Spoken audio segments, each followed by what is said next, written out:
বন্ধুরা, মূল ঘটনাটি শুরু করার আগে তোমাদের বলতে চাই, তোমরা শুধু আমার গল্প শোন, কিন্তু আমার চ্যানেলটি সাবস্ক্রাইব করো না আর ভিডিওতে লাইক করো না। তোমরা যদি ভিডিওতে লাইক সাবস্ক্রাইব না করো তাহলে আমি ভিডিও তৈরি করার উৎসাহ পাই না। তাই তোমরা ভিডিওতে লাইক দিয়েও চ্যানেলটি সাবস্ক্রাইব করে আমাকে উৎসাহ দেবে গল্প তৈরি করার জন্য। আমি তোমাদের আজ এমন একটি গল্প শোনাবে যা শুনে তোমাদের মাথাটা গরম হয়ে যাবে। তাহলে চলো বন্ধুরা, বেশি কথা না বলে মূল ঘটনাটি শুরু করি। আমি তখন মাত্র ক্লাস 9-এ পড়তাম। সেই সময় গরম শুরু হয়ে গিয়েছিল, তাই স্কুল থেকে ছুটি মিলেছিল। প্রতিদিনের মতো আজও সারা বাড়ি পরিষ্কার করার পর আমি আমার বিছানায় বিশ্রাম নিচ্ছিলাম। ক্লান্তিতে পুরো শরীর যেন দুর্বল হয়ে গিয়েছিল।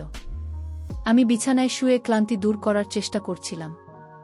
আমার মাথায় প্রচণ্ড ব্যথা করছিল, তাই মাথায় মালিশ করছিলাম। আমার এক আওয়াজ শুনে আমার ভাই সুজন ঘরে এল। বল, কি হয়েছে দিদির, শরীর খারাপ নাকি? আমি বললাম, কি ভাইমা আমার উপর সব কাজ চাপিয়ে দিয়ে চলে যায়। কলেজে ছুটির কারণে পুরো বাড়ির দায়িত্ব আমার উপর এসে পড়েছে। ঘরের কাজের লোকও ছুটিতে, আমার পক্ষে এই বাড়ির কাজ করা সম্ভব হচ্ছে না। আমার কথা শুনে সে আমার পাশে বসে বলল, সবিতা দিদি, চিন্তা করো না, আমি এখনই তোমার জন্য তাজা ফ্রেশ জুস নিয়ে আসছি। সেটা খেলে নিশ্চয়ই শান্তি পাবে। সুজানের কথা শুনে আমি হাসলাম এবং বললাম, শুধু তুমি বাইরে থেকে খাবার নিয়ে এসো, আমি একটু ঘুমাবো। সে ফিরে এলে আমার তার প্রতি অনেক ভালোবাসা এলো। দুনিয়ায় খুব কমই এমন ভাই আছে যারা তাদের বোনের এত খেয়াল রাখে। আমি তাকে অনেক আশীর্বাদ দিতে লাগলাম এবং তারা না ঠান্ডা জুস খেতে লাগলাম। জুস খাওয়ার পর গ্লাসটি এক পাশে রেখে শুয়ে পড়লাম। সুজন বলল, চল আমি তোমার মাথা মালিশ করে দিই, এতে তোমার ব্যথা কমে যাবে। তুমি ঘুমাও। সে আমার মাথার কাছে মাথায় মালিশ করে দিচ্ছিল। তখন আমার ব্যথাও কমতে শুরু করল। আমি চোখ বন্ধ করে ঘুমিয়ে পড়লাম এবং গভীর নিদ্রায় চলে গেলাম। বুঝতেই পারিনি কখন ঘুমিয়েছিলাম। আমার চোখ মায়ের আওয়াজে খোল। আমি হঠাৎ করে চোখ মেলে দেখি আমার মাথা ভারী হয়ে আছে। ঘড়িতে সময় দেখলাম রাত 10টা বাজে। অবাক হয়ে গেলাম। খুবই অদ্ভুত লাগল যে বাবা অফিস থেকে ফিরে এসেছেন। হয়তো ক্লান্তির কারণে সময়ের হিসাব করতে পারিনি। আমি উঠে দুপা হেঁটে যেতেই মাথা ঘুরে গেল। চোখের সামনে অন্ধকার নেমে এল। যদি দেওয়ালে হাত না রাখতাম তবে নিশ্চিতভাবেই পড়ে যেতাম। আমি ফ্রেশ হয়ে বাইরে এসে দেখলাম সবাই খাবারের টেবিলে বসে আমারই অপেক্ষা করছে। আমি গিয়ে আরামে চেয়ারে বসে পড়লাম। সুজন আমাকে দেখে প্লেটে খাবার দিতে লাগল এবং তারপর মাকে বলল, মা, দিদির উপর কাজের চাপ একটু কম দাও। যদি কাজের লোক না আসে তবে তার জায়গায় আর কাউকে রাখো। সে সারাদিন কাজ করে ক্লান্ত হয়ে যায়। দেখো, তার রং ফ্যাকাশে হয়ে গেছে। আমার সত্যিই অবস্থা খারাপ হয়ে গিয়েছিল। আমি বেশ ক্লান্ত অনুভব করছিলাম। আমার মা এবং বাবা দুজনেই জব করতেন, কারণ শুধু বাবার চাকরির উপর নির্ভর করে বাড়ি চালানোও কঠিন ছিল। তারপর আমাদের পড়াশোনার খরচও কিছু কম ছিল না। তাই আমার মা ও সেই একই কোম্পানিতে চাকরি করতেন যেখানে বাবা কাজ করতেন। আমি আর সুজন কলেজে যেতাম, কিন্তু এখন গরমের ছুটির জন্য আমাদের বাড়িতে থাকতে হচ্ছিল। আমি লক্ষ্য করেছিলাম যে গত কিছুদিন ধরে সুজন আমার সাথে কিছু বেশি খেয়াল করছে। যখন থেকে আমার ছুটি শুরু হয়েছে সে আমার খুব যত্ন নিতে শুরু করেছে। যদি আমি বাড়ির কোনো কাজ করতাম, সে এসে আমায় সাহায্য করত। আমি যদি ক্লান্ত হয়ে যেতাম সে আমার মাথায় টিপে দিত। আমি তাকে না করতাম, কিন্তু সে বলতো না, তুমি ক্লান্ত হয়ে গেছ, এত কাজ করা আমার অধিকার আছে যে আমি তোমাকে স্বস্তি দিই। আমিও চুপচাপ শুয়ে থাকতাম। কিন্তু এক রাতে যা ঘটল তাতে আমার হুঁশ উড়ে গেল। সুজন কি কখনো এমন কিছু করতে পারে? আমি আমার ঘরে ঘুমাচ্ছিলাম। মাঝরাতে মনে হলো কেউ আমার ঘরে এসেছে। আস্তে আস্তে হেঁটে আমার বিছানার কাছাকাছি এসেছে। যদিও আমি ঘুমাচ্ছিলাম, তবে আমার মন সজাগ ছিল। আমি চমকে চোখ খুলে দিলাম। ঘোর অন্ধকারে ডুবেছিল। উঠে দেখলাম ভেতরে কেউ নেই, শুধু ঘরের দরজাটা একটু খোলা ছিল। আমি ঘুমানোর আগে সবসময় দরজা বন্ধ করে ঘুমাই, তবে কিভাবে খুলে গেল? আমি ঘুমে ভরা চোখে উঠে দরজাটা লক করতে গেলাম। দরজা লক করার পর আবার বিছানায় শুয়ে পড়লাম। আমার চোখ বন্ধ হতে না হতেই আবারও মনে হলো কেউ যেন বিছানায় আমার পাশে বসছে। মনে হলো কেউ আমার দিকে আসছে। কিন্তু যখন ফিরে দেখলাম কেউ ছিল না, আমি ঘাবড়ে যেতে শুরু করলাম। আমি উঠে ঘরের লাইট অন করে দিলাম। দরজা খুলে বাইরে তাকালাম, কিন্তু সেখানে কেউ ছিল না। আজকের আগে এমন কিছু কখনো ঘটেনি, যা এখন ঘটছে। আমার পিপাসা লেগেছিল, তাই আমি ঘরের দরজা খুলে বাইরে বের হলাম। ঠিক সেই সময় সুজনও তার ঘর থেকে বের হলো। আমাকে দেখে এসে জিজ্ঞেস করল, কি ব্যাপার দিদি, তুমি এখনো জেগে আছে? আমি উত্তর দিলাম, কিছু না, শুধু মনে হলো যে ঘরে কেউ আছে। পানি খেয়ে আমি আবার ঘুরে এলাম, এবং সেও আমার পেছন পেছন এলো। সে বলল, তোমার ভয় পাওয়ার দরকার নেই। যদি ভয় লাগে তাহলে আমি তোমার পাশে শুয়ে যাই। আমি তাকে না করে বললাম, না, তোমার ঘুম নষ্ট করার দরকার নেই, তুমি তোমার ঘরে ঘুমাও। কিন্তু সে জিদ করল, আমি তোমাকে কোনো অবস্থাতেই একা ছেড়ে যেতে পারবো না। তোমার শরীর খারাপ হতে পারে, আমি তোমার কষ্ট দেখতে পারি না। তুমি ঘুমিয়ে পড়ো, আমি এখানে শুয়ে থাকি। শেষমেশ বিছানায় গিয়ে শুয়ে পড়লাম এবং সে বালিশ নিয়ে সোফায় রাখল এবং সেখানে শুয়ে পড়ল। সেদিন রাতে আমার মনে হলো যেন কেউ আমার পাশে বসে দীর্ঘক্ষণ আমাকে দেখছে। আমি ভাবলাম এটা হয়তো মনের ভুল ছিল। সবকিছু জেনে একটি স্বপ্নের মতো লাগছিল। পরের দিন সকালে যখন আমি উঠলাম, আমার মেজাজ খুব অদ্ভুত ছিল। কিন্তু যখন আমি আমার ভাইয়ের দিকে লক্ষ্য করলাম, আমি অবাক হয়ে গেলাম। আমার জামা এলোমেলো ছিল। আমি বিস্মিত হলাম, কারণ এর আগে আমি কখনো এভাবে আর আমি ঘুমাইনি। আজ সে খুব খুশি মনে হচ্ছিল। জানি না কি কারণে। আমি তাকে জিজ্ঞেস করলাম। সে বলল, আমি তো প্রতিদিনই এত খুশি থাকি। যারা আপনাদের মতো বোন থাকে সে কেন খুশি হবে না? বাড়ির সব কাজ শেষ করে যখন আমি বসলাম তখন সুজন আমার কাছে এল। বলল, দিদি, আমি তোমার মাথায় মালিশ করে দিই। তার আচরণগুলো অদ্ভুত লাগছিল। আমি বললাম, এটা তোমার কাজ নয়, যাও তোমার বন্ধুদের সঙ্গে ঘুরে এসো, আমার মালিশের দরকার নেই। আজ আমার মাথা ব্যথা নেই। কিন্তু সে আমার কথা শুনল না এবং নিজে আমাকে বলল, দিদি, তোমার কোনো কথা আমি শুনব না। তোমার কষ্ট দেখলে যে আমারও কষ্ট লাগে, তাই আমি তোমার মাথায় মালিশ করে দিই, যাতে তুমি ঘুমাতে পারো। আপনি এত নাটক করবেন না। ভাগ্যবানরা এমন ভয় পায়। আমার মতো ভাই তুমি পেলে দিদি। আমি তোমার মাথায় মালিশ করে দিলে তখন তোমার কি সমস্যা হতে পারে? আসুন, আমি তোমার মাথার মালিশ করে দিই, এতে তোমার অনেক শান্তি লাগবে। সে আমাকে তুলে ঘরে নিয়ে গেল।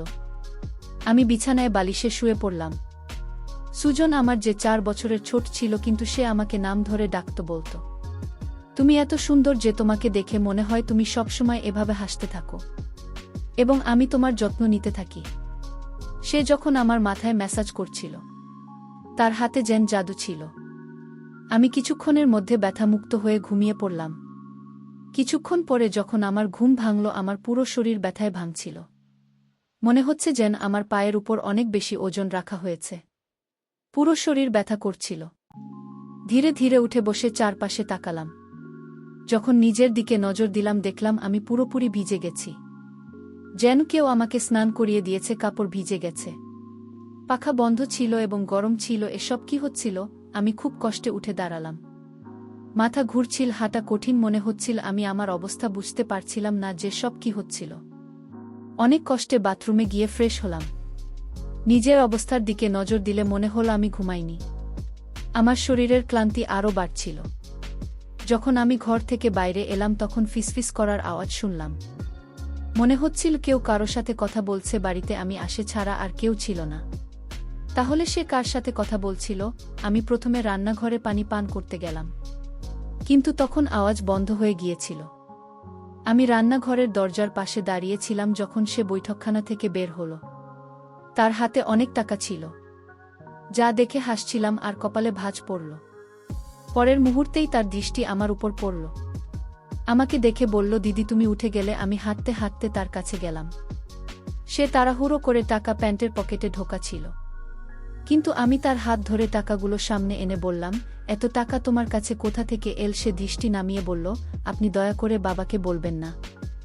আমি অবাক হয়ে গেলাম যে সে এই টাকা বাবাকে কেন দেয়নি। আমি কঠোরভাবে জিজ্ঞাসা করলাম।